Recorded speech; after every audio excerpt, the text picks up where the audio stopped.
I was something of a lonely, shy young man. I didn't get along with my companions in school. I could do all the things that I had to do, but there was a part of me that didn't seem to fit in.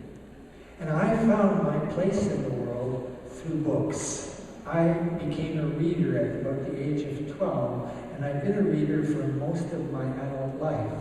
And just like the Bible, literature, much of which is based on the Bible in our Western tradition, literature helps us to see the way of the world and the way that we are made able to live in the world in a good way. This week, I was thinking about a book that I had read, and it was a book that told the story of a man, and that man's name was John Newton. And John Newton was born into very hard times in early England. His mother died when he was 6. His father worked in the merchant marine. He was a sailor. He would go out into the ocean and be gone for months at a time. At the age of 11, John, the young boy, was taken with his dad on a ship, and he began to work on a ship. And then he grew up into his adulthood, and he became a merchant marine. He worked on a boat, a ship. And that boat that he worked on was engaged in a trade. And that trade was the slave trade.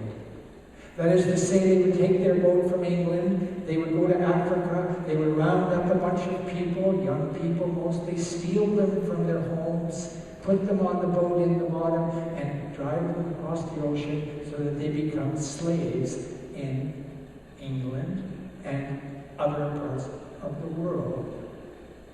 John Newton was a character. And you can see this because of his life's upbringing. John Newton was a rowdy fella. He loved to drink. He loved to cuss. He was a man's man in a certain way of thinking.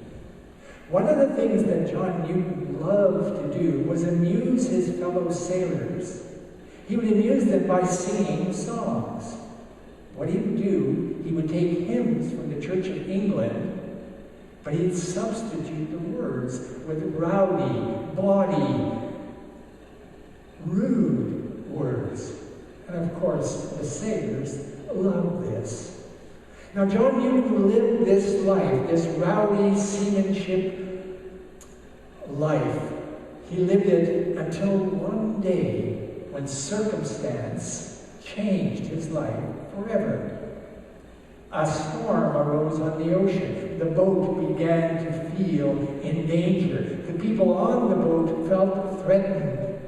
It seemed that the boat was going to go under. The masts were broken. The sails fell into the sea. By some good fortune, the ship did not sink. The ship made its way to shore. But at the heart of that storm, John Newton had a moment that changed his life forever. The fear of death got a hold of him, and he turned to God. God, help me. And then the ship's recovery, the ship's making it to sail for John seemed to be a testimony that God was paying attention, and that he had been wrong for his whole life about his attitude and his behaviors. And he made a decision to change them. And over time, he became a clergyman in the Church of England. And one of the things that he became noted for was the songs that he wrote. And one of the songs that he wrote has become famous all over the world. It's being sung by people just about anywhere and everywhere. And you probably know that song. Amazing grace, how sweet the sound that saved a wretch like me. I once was lost, but now I'm found. Was blind, but now I see. John Newton reached a turning point in his life, and by the grace of God, that turning point gave him a new life, a new opportunity, and he made made the most of it and affected a great number of people by the grace that he made manifest through his trust in God. We on Sunday mornings gather in the church to hear texts. These are ancient voices speaking to us. They are not voices that we are to memorize and follow as though they were rules. They are voices of teachers who want to inspire us and encourage us to get engaged with God, to walk in the way of God. The story about the Exodus is a primary story in the Bible. It's a story about a people being delivered from a very terrible situation. They were slaves in Egypt. And the sad thing about this story is God led them out of Egypt, and he was leading them to the promised land. But on their way, they slipped back into the old patterns. Sometimes when we grow up in a culture, the patterns stay inside of us. And even when we leave that culture, those patterns persist. And the people built a golden calf. That is to say, they began to worship their material resources. And Moses, in the meanwhile, was up on a mountain speaking with God about the future and where the people were going to go. And when he came down, he was deeply disappointed to see that the people had taken the ideas from Egypt and were beginning to live by them again. And not only was Moses disappointed, but the text says God was angry with those people. God said, I'm going to wipe them off the face of the earth. Sometimes I feel that God is thinking about us in this modern world, and God is angry with us because of how we're behaving. But Moses intercedes, and intercedes is an important word. Moses comes between God and the people, and Moses speaks in behalf of the people. And he says, Dear God, you made a promise to Abraham a long time ago, and you said that you would make of him a nation as mighty, as many as the stars, as many as the grains of sand. You can't kill these people. They're the descendants of Abraham. You must keep them. And Moses has a great deal of audacity to directly say to God, come on, change your mind. And I'd like to encourage you that if you see things in your life, in your family's life, in your neighborhood, and you'd like to be different, talk to God about it. God, change things. Make it better. Become an intercessor. Become somebody who prays, cultivating a spiritual discipline so that God might be influenced to make the world a better place. Now, a part of this process is revealed in the psalm. And the psalm is a confession. And the psalm is a request. The psalm is about a person who knows that they haven't always got it right. In fact, sometimes they've done very poorly. They've gotten it really, really wrong. But the psalmist in his prayer says, Dear God, I know that I'm not perfect. I know that I don't always do it right. I know that I fail. But you have the ability to work inside me and to create in me a clean heart. Renew a right spirit within me. And if at any time in your life you are feeling somehow inadequate, insufficient, take time to be in conversation with God. Ask God to help you. Ask God to help you become the kind of person who makes a positive difference in the world rather than a negative difference.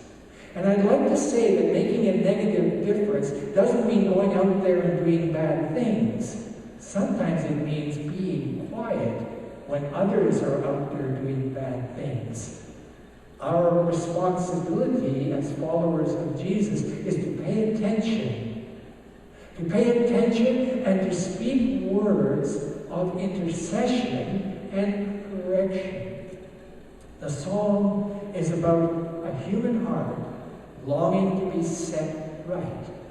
And as each of us with our heart longs to be set right, one by one, the world begins to change in a positive way. Now, the Apostle Paul is an example for us, just like the people of Israel. The Apostle Paul was a great man in his time. He was honored, he was respected, he was revered. He was a leader in religion. He was a leader in politics. Everywhere he went, he was admired. Until one day, God knocked him off his high horse. Because he, as the religious leader, was doing everything he could to silence the people who were speaking about the love of God revealed in Jesus. Paul hated this message because it was taking people away from the temple and bringing them directly into communication with the living God. But when Paul got knocked off his horse, he was converted and he became a new person.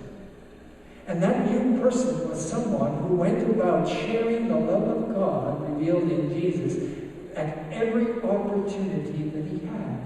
He traveled about the Mediterranean region, speaking to people in Corinth, speaking to people in Ephesus, speaking to people by letters.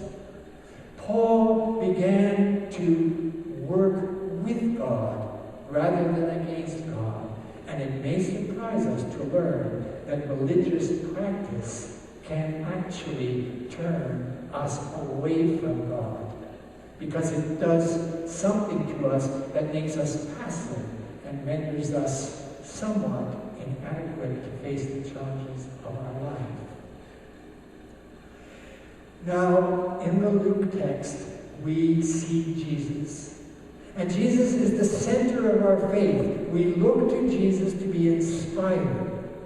And what we see in the text today is that Jesus is not liked by the religious leaders, but he is very much appreciated by the poor, the broken, and the lost in the land. The religious leaders are annoyed with him because he's hanging out with people who are dirty, who are unclean, who are sinners. And then Jesus tells them a little story. And this story reveals the heart of God. Jesus speaks about a shepherd who's got a flock of sheep. And the shepherd notices that one of the sheep has wandered away. And the shepherd goes out to look for that lamb, to look for that sheep, to bring that sheep safely home again to the fold. Now, that to me suggests that as followers of Jesus, we too have opportunity to get engaged with those who are lost.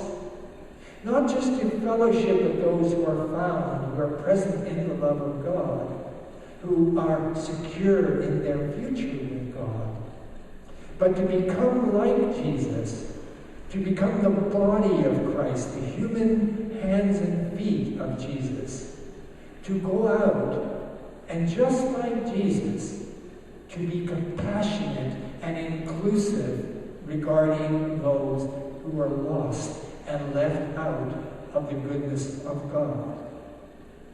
So I am hoping that at this time in our human history, more and more people are longing for things to be different than they are. That was the longing of the people in Egypt. And I am hoping that more and more people respond to that longing, not by hiding from things as they are, but by facing them and lifting up the light of God's Word, shining that light and casting out darkness. And this is not difficult. It is simply the expression of kindness. It doesn't matter what words you use when you communicate about God and about the faith with people. What matters is your heart. And if your heart has been in communion with God for a period of time, that communion of God will manifest grace in and through all of your relations. So I am hoping that in this time of trouble in the human history, I am hoping that the Christian people everywhere will say, I want to be like Jesus. I don't want to just sit back and enjoy my life, but I want to do what I can to help other people know the love of God, experience the love of God, and be blessed by the love of God. We, as a church, have opportunity to make a difference in a world that really needs something to change. So I encourage you to, with John Newton, to celebrate the fact that you once were lost but now are found. That you too will, through your experience with God, become light and love in our world. That you can go out and make a difference, not just alone, but in companionship with your family, your friends, and your neighbors. Opportunity is knocking on history's door. I am hoping that everywhere people will answer and say, here I am, Lord, send me. I am hoping that you will want to make a difference in the world, and that through your difference, the world will become a better place. We were lost, we are now found. Others are lost, let's find them and bring them into God's love. Amen.